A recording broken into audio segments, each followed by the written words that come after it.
Well, it's a very warm welcome back to the program.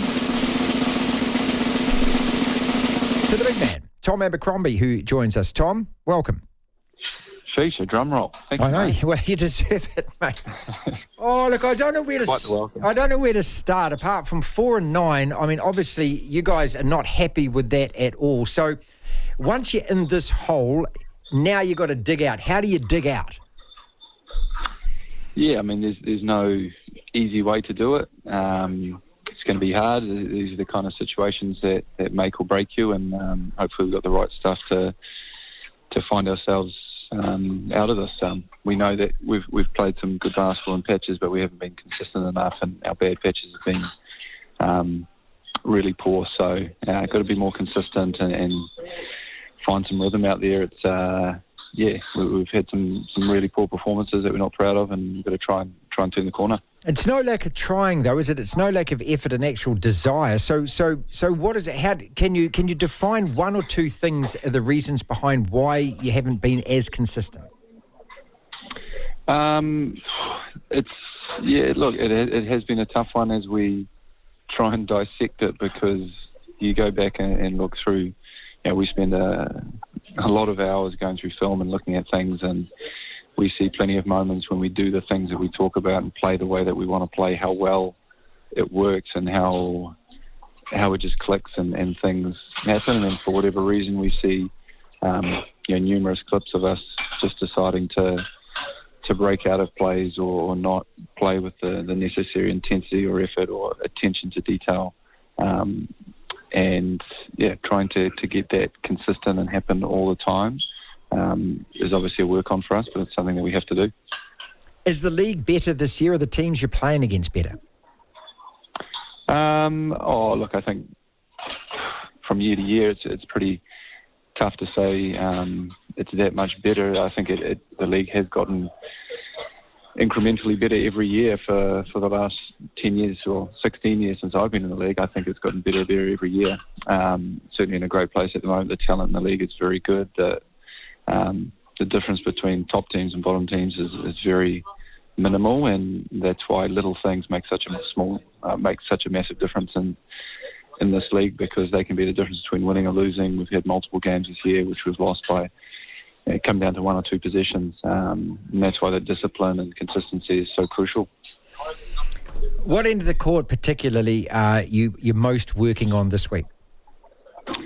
Definitely, the defensive end of the floor. I think it's always a priority for us. It's where things start for us. It's where we need to carve out that identity, and an embarrassing performance against Tasmania in that regard, especially on the defensive boards. We gave up 25 offensive rebounds to Tasmania, which is just an absurd number. So there's been a real focus for us this week, is going back and looking at all those instances and what we can do better to be a better rebounding team, because at the moment we're gifting opposition so many extra positions through offensive rebounds and foul discipline as well. Between the two of those, it's like we're almost starting games 15, 20 points down in terms of how many extra positions we're giving up. So we know that if we can keep that position counter on an even ledger, we're in with a pretty good shot. Tom Abercrombie is with us. How does the team dynamic how is the team dynamic handling this compared to last year? Because this is a real test of character. Yeah, it is. Obviously last year we winning a lot more games. It's a lot easier to accept criticism and feedback and things when you're winning, and everything gets exaggerated. Everything's a little bit tougher when you're losing, and it makes that challenge all the more tougher. But the way that we have responded so far in terms of taking that feedback on board and trying to implement it, the intent is there, the effort is there. I feel like we're close to turning that corner. We just got to keep doing the things that we're harping on about, and hope that we're able to turn that pretty quick. I think we've had a difficult start for numerous reasons, but it's a season that can get away from you pretty quickly. We need to make changes quickly, but we can also do that. We know that we're not that far off. As I said, there's numerous little things that if we can clean up can make a world of difference. It's refreshing to hear you're not making excuses, and I'm sure that that's Mody as well, right?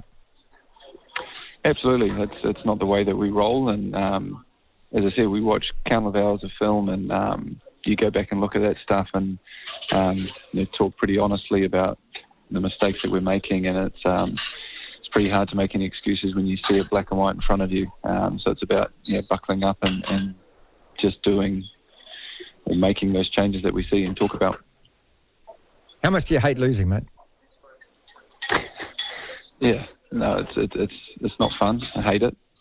Much rather be in a position where we're winning games, but I don't think you get to that position without going through some tough times. And those tough times can look different year to year, game to game. At the moment, wins and losses aren't on our side. We're in a hole. We've got to dig ourselves out of it. But it makes it that more satisfying when you can do that. And the lessons and learnings that you get through going this can make us that much better if we're able to get through it. And I think we've got the stuff and the people that are capable of doing so. That's what I love to hear. So there's still confidence, there's a lot of determination there. Yeah, for sure. Of course, we're not in the business of giving up. We're in a bad position at the moment, but the reality is we're 2 games out of that play-in spot. We know that we have enough talent and enough guys coming back in the latter part of the season that if we can sneak in there, we can beat any team in this league. So, that's the focus for us right now. Tom Abercrombie is with us. I love interviewing Mody Maor. I prepare for these interviews because I really feel he just doesn't tolerate fools. He doesn't tolerate unless you prepared your questions and you ask him. And, last time we spoke to him, I was asking him about does his manner, does his mood, does everything change? He says he's an emotional guy and he likes to actually be emotional. He doesn't like to be closed off or anything like that. Is he any different like today, the last couple of days, the last couple of weeks? Is there can you detect any difference in the way that he is approaching things? Look, I think as you have spoken about, and as you know from talking to him, he is just meticulous in his preparation and his research of everything that goes into every decision that he makes and everything that we do on the court. It's I know incredibly frustrating for him to see that the way that we're playing is not how we necessarily practice or drill things, and we're going away from what our identity is. But I think the focus for him these last couple of weeks has just been really trying to instill that and drill that into us and how that we want to play. And I think he's a coach, win or lose. He's going to coach us the same way, be just as tough on us and intense on us at all times. And it's not easy for anyone in this team to go through patches where you're not winning games, let alone coaches. So him and the rest of the staff are doing everything they can to try and prepare us to win games, and hopefully that's just around the corner. 4 games, including the one on January the 1st. So no New Year's Eve party for you guys. This is all business, isn't it? Taipans to start with and then the Kings. Do you look at this next 4 group of games before the New Year's game and go, okay, we have to attack this as a 4, or do you just go, right, the next game's against the Taipans, let's just focus entirely on that? Yeah, very much so. I've never been one to look too far ahead in our schedule. You ask me who we're playing in 2 weeks and I can't tell you. It's literally the next game and focusing on that one and getting that done, and then we move on to the next. It's a league where the games roll around pretty quickly, so you got to have a pretty short memory, take your learnings and move on quickly because the next game's right around the corner. So I know that the next one's coming up pretty soon, but certainly the focus is just on Cairns right now and trying to get a win up there.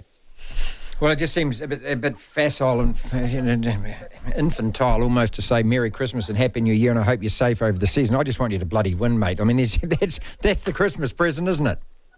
Yeah, a couple of wins would make us very happy for Christmas time, but it's not going to be easy. We've got a lot of hard work to do, and we've got to dig in pretty deep to pick up a couple of wins coming up to Christmas. Obviously, Cairns up in Cairns, that team's playing as good as anyone in the league right now.